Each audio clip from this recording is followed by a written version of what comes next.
အဲ့လေဟုတ်တယ်ဒါပေမဲ့ရေလုံးကတော့ပိုကောင်းတော့မှတ်ကြီးရဲ့စာပေကလည်းအဲ့တော့3ယောက်တွဲတွေပါတယ်ဆိုသူတို့ကအဲ့လိုညီခဲ့တာဗောနော်ခု2ယောက်တွဲရတာသူတို့ကျောင်းဆရာတို့2ယောက်တွဲစဆော့ရဲဆိုတဲ့ဟာကတကယ်ကိုဒါရှုံးနိုင်တယ်သူတို့အတွက်ခြေလန်းကောင်း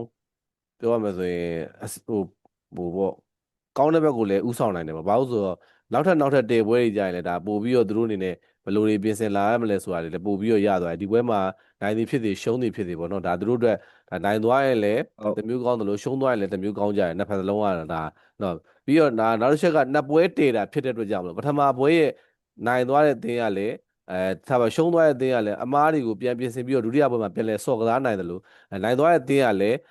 းဒုတိယပွဲမှာပြန်ပြီးတော့ဘယ်လိုမရှုံးအောင်ဆော့မလဲဒါမှမဟုတ်လည်းခံပြီးတော့ရှုံးသွားမလားဆိုတာလည်းတကယ်ဟုတ်စောင့်ကြည့်ကြရမယ်ပေါ့နော်ကိုဟိုပရိသတ်ကတော့ဒါလောင်ကြီးနဲ့ပတ်သက်ပြီးဒါကြိုက်တဲ့ဘက်နေကြဒါကျွန်တော်တို့ကလည်းဒါစိတ်ဝင်စားကျွန်တော်တို့ကပွဲကြီးပရိသတ်တက်တာလင်ပေါ့နော်ဒါကျွန်တော်တို့ကိုယ်နဲ့သုံးသက်တာကတော့အဲ့လိုပုံစံမျိုးပေါ့နော်ကိုရဟုတ်ပါတယ်ကိုကြီးဟုတ်အဲ့တော့ပွဲရတော့ဗျာကျွန်တော်တို့ကတော့ဒီပွဲလေးကိုတော့နောက်တစ်ချက်ကပြောချင်တာကချင်းနှုံးပုံနဲ့ဂျက်လီပေါ့နော်တမိုးစိုးကိုစားပြီပေါ့နော်တမိုးစိုးကလပ်ကိုစားပြီသူတို့ရဲ့နိုင်လိုခြင်းစိတ်ပွဲစာလောင်တဲ့စိတ်ကကွင်းထဲမှာဘယ်လောက်ရှိလဲဆိုတာကိုကျွန်တော်တစ်ချက်ထက်ကြည့်ရမယ်ဗျာနော်ကစားသမားအမြဲတမ်းသူကစာလောင်နေမှရမှာလीနော်စာလောင်နေမှသူကနိုင်ပွဲတွေဆက်မှာအခုဂျွန်စောတို့ကျောင်းဆရာတို့ကစားကြတယ်သူစာလောင်နေရတယ်သိရမလားဟုတ်တယ်ပွဲထဲမှာပွဲတစ်ပွဲကတန်ဖိုးတစ်ပြေးနဲ့တက်လာတာနေမြသူတို့ရဲ့ကစားတဲ့ပုံစံအရဘယ်လိုခေါ်မလဲဆိုတော့ဖိတွေအရန်တက်လာတယ်ဗျာပွဲကိုအရန်စာလောင်နေတဲ့ပုံစံမျိုးတွေနဲ့ကစားကြတယ်စိတ်ဆန္ဒပြင်းပြင်းပြပြနဲ့ကစားကြတာကိုဘယ်မှာသွားပြီးတော့ပို့ပြီးတော့ထင်းထင်းရှားရှားတွေ့စီလဲဆိုထိုင်းတဲ့ပွဲမှာပို့ပြီးတော့ထင်းထင်းရှားရှားတွေ့သွားစီတယ်ပေါ့နော်ဒါလေးကိုတော့ကျွန်တော်ပြောချင်တယ်ဒါကြောင့်ချလုံးမို့ဂျက်လီတို့ကလည်းပွဲထဲမှာသူဘယ်လောက်စာလောင်မလဲပွဲဘယ်လောက်စာလောင်မလဲဆိုတာကျွန်တော်ထပ်ပြီးတော့စောင့်ကြည့်ရအောင်မယ်အဲ့ဒီစာလောင်ပြင်းပြတဲ့စိတ်ဆန္ဒတွေကလည်းခိုင်းရအင်ပန်ကြောက်ဖို့ကောင်းနေတော့ဟုတ်တယ်ကိုအဲ့ဒါကိုတော့ဟုတ်တယ်ကိုအဲ့ဒါကိုတော့ပွဲစထွက်သေးကိုကနှစ်သိန်းစလုံးကတော့ဆိုကြပါစို့မန်ချလုံးမို့တို့တင်ရလဲចောင်းဆရာတို့တင်ကိုကြိုပြီးတော့အပေါ်ကသွားနိုင်ဖို့လိုသလိုចောင်းဆရာတို့ကလည်းချလုံးမို့တို့ကိုအပေါ်ကနေပြီးတော့ကြိုပြီးသွားနိုင်ဖို့တော့လိုတယ်ဗျဟုတ်တယ်ကိုဒီကတော့စိတ်စာလောင်နေတဲ့အချိန်နဲ့ဒါထွက်တဲ့အချိန်မှာပဲစိတ်ကဒါပြင်းပြတယ်ဆန္ဒပြင်းပြစာလောင်နေတဲ့အချိန်နဲ့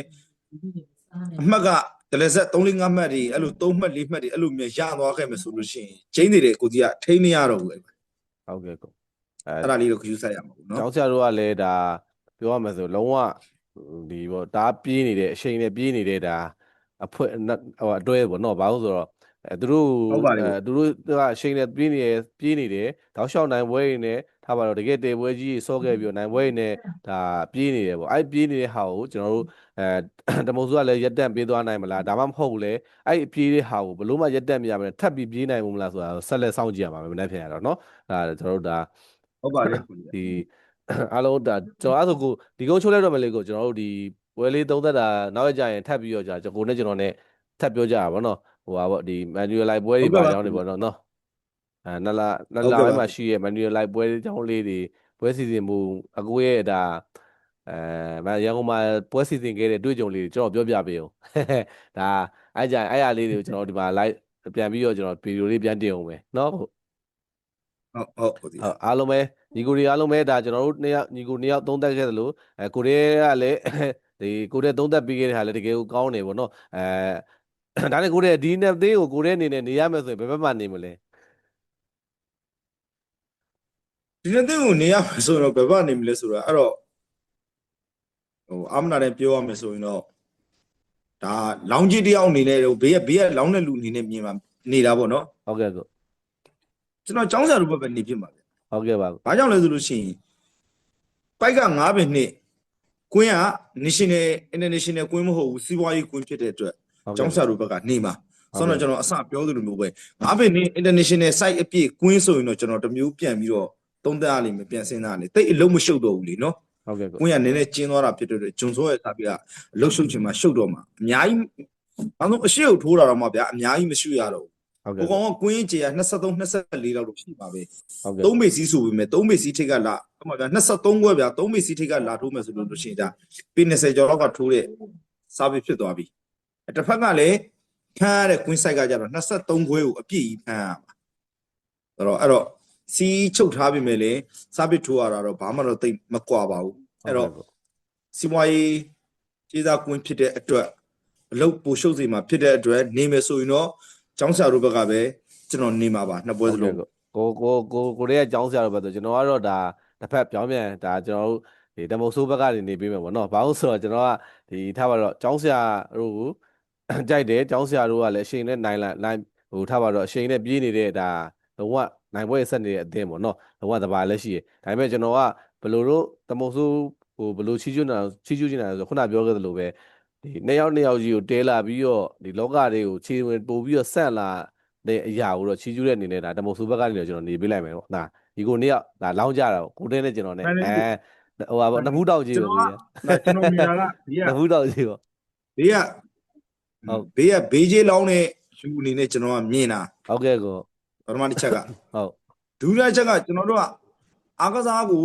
အတိုင်းတွားပြီးတော့မြင်ရမယ်ဆိုရင်တော့မြေတော်မြောက်ပြီးတော့အပေးမယ်ဆိုရင်တော့ကျွန်တော်တမို့ဆိုးနေမှာပေါ့ဟုတ်ကဲ့ကိုဟုတ်ဒါဟုတ်လူငယ်ခြေတက်လေခြေလုံးကိုအဲ့ဒါဒီခြေသားကနေပြီးတော့ဝန်ကြီးဌာနကိုစားပြုတိုင်းနယ်ပြည်နယ်ကိုစားပြုနိုင်ငံကိုစားပြုအထိမဖြစ်လာဘူးလို့ပြောလို့မရဘူးဒီနော်လူငယ်ခြေတက်လေးတွေဖြစ်တဲ့အတွက်ဟုတ်တယ်အဲ့လိုပြောလို့လေဒီကျောင်းဆရာတို့ဂျုံစောတို့ကိုအဲ့လိုမျိုးပြောတာလည်းမဟုတ်ပြန်ဘူးဒါကပွင့်လင်းပြောရဂျုံစောတို့ဆိုတာလေဒါကနိုင်ငံလေစဉ်ဖြစ်ဖို့ဆိုတာကမရှိဘူးဟုတ်ကဲ့ကိုဘာလို့မရှိတာလဲဆိုတော့သူတို့ရဲ့ကစားပေါက်ကစားဟန်သူတို့ရဲ့ကျွမ်းကျင်တဲ့အရာနဲ့ဒီဘက်က international ကစားတဲ့ပုံစံနဲ့ကြတော့နည်းနည်းလေးကွဲလွဲနေတဲ့အတွက်မဖြစ်နိုင်ဘူးလို့ပြောချင်တာဒါကအမှန်တရားဟုတ်တယ်ကိုဒါကိုညင်းမယ်ဆိုတော့ကျွန်တော်ဖုန်းဆက်ပြီးလာညင်းရတယ်ဟုတ်တယ်အဲ့တော့ကျောင်းဆရာတော့ဟုတ်မဟုတ်သူကတော့ဒါ Kings Cat တွေပါတွေတွားခဲ့ကစားခဲ့ပြီးပြီဒီတွင်းမှာလည်းတချို့ကျင်းပါတယ်ဒီလူစားပွဲတော်တို့ဘာတို့အစရှိတဲ့ပွဲတွေမှာလည်းဝင်ကစားပြီးပြီဟိုးအရင်တော့ဆိုလို့ရှိရင်ဒါအငယ်တန်းဟလာအငယ်တန်းကစားတဲ့ပွဲတွေမှာဆိုလို့ရှိရင်ကျောင်းဆရာတို့ကစားခဲ့ဘူးတယ်ဆိုတော့ဒါကကျောင်းဆရာတို့ကအရန်ကြီးတော့မထူးဆန်းတော့ဘူးဟုတ်ကဲ့အဲ့တော့ဆောင်းလာလိုမျိုးလူငယ်ချစ်တဲ့တွေကိုအားပေးရမယ်ဆိုဘက်ကချစ်လုံးကိုချက်လီထိုနေတူစားပဲနော်အခုကျွန်တော်ပြောတာမျက်တတ်တာပဲဒီဘက်မှာလည်းဂျွန်ဆောကလေစင် international ကစားပေါက်နဲ့ဘလို့မှအဆင်မပြေနဲ့ဟိုဘက်မှာဂျက်လီကလည်းထိုနေတူစွာပဲဟုတ်တယ်ပေါ့နောက်ဆုံးဂျက်လီကကစားလို့ရခဲ့သည်ရှိတော့ဂျွန်ဆောနဲ့ဂျက်လီကကစားခဲ့သည်ရှိတော့ဟိုမှာမြို့နယ်ပွဲပြောခရိုင်ပွဲပေါ့နော်ကစားလို့ရတဲ့အနေထားလို့ဒီတော့ရှိသွားလိမ့်မယ်တို့ပေမဲ့ပြည်တွင်းအားကိုးရလောက်တဲ့ကစားသမားအဆင့်စီတော့ရောက်ချင်မှလည်းရောက်မယ်မရောက်ရင်လည်းမရောက်ဘူးအဲ့တော့ဟိုမှာချစ်လုံးမို့ကြတော့ကျွန်တော်တို့မှန်းလို့ရတယ်သူ့ရဲ့ကစားပေါက်ကစားဟန်သူ့ရဲ့ဒီ body shrink သွားတဲ့ပုံစံတွေကကျွန်တော်တို့မှန်းလို့ရတယ်ဟုတ်တယ်ပေါ့ဒါတော့ဒီဖြစ်တာမဖြစ်တာတော့သူနဲ့ဆိုင်တာပေါ့နော်ကျွန်တော်တို့မြင်တဲ့အတိုင်းပြောတာပေါ့ဟုတ်တယ်ဒါကျောင်းဆရာတို့အတင်းဆိုလဲဒါရှုံနိုင်တွဲခေါ်ပြီးတော့လူငယ်လေးတွေနဲ့ဒီလိုတွဲခေါ်တဲ့ပုံစံမျိုးနဲ့ဆော့ကစားပေးတဲ့တဲပွဲဆော့တဲ့ဟာအတွက်လည်းတကယ်ကိုချီးကျူးစရာကောင်းပြီးတော့တကယ်ကိုဒါလေးစားစရာကောင်းတယ်ပေါ့နော်အဲ့လိုမျိုးလေးတယောက်ကဒါပွဲဖြစ်သွားပြီးတော့အဆင်ပြေလေးနဲ့ပွဲဖြစ်သွားပြီးတော့ကြီးရတဲ့သူတွေကလည်းပရိသတ်ကလည်းအားရသလိုဒ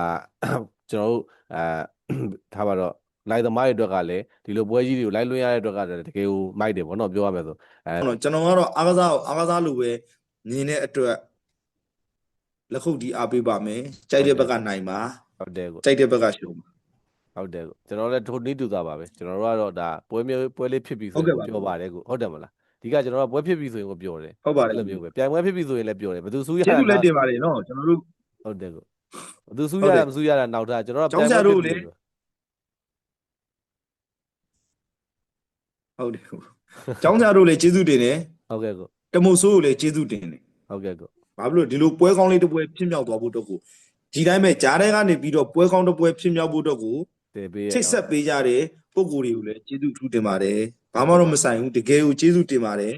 ကိုကကြည့်ကျင်လို့နှစ်ဖက်သလုံးအကုန်လုံးကျေးဇူးတင်စကားဒီရင်ပြောတာပါဟုတ်ကဲ့ပါကိုလည်းကျေးဇူးတင်ပါတယ်နော် good night ပါကိုဟုတ်ကဲ့ပါကိုကြီးရကျွန်တော်လည်းဟိုမှာဖျားရှိကိုစီရလေးရှိလို့ကောင်းသောမင်္ဂလာညချမ်းပါဗျာနော်ဟုတ်ကဲ့ပါကိုကြီးနောက်ရကြရင်တော့ဒါထပ်ပြောကြပါဗောနော်ညီကိုနှစ်ယောက်ဟုတ်ကဲ့ပါကိုကြီးရဟုတ်ဟုတ်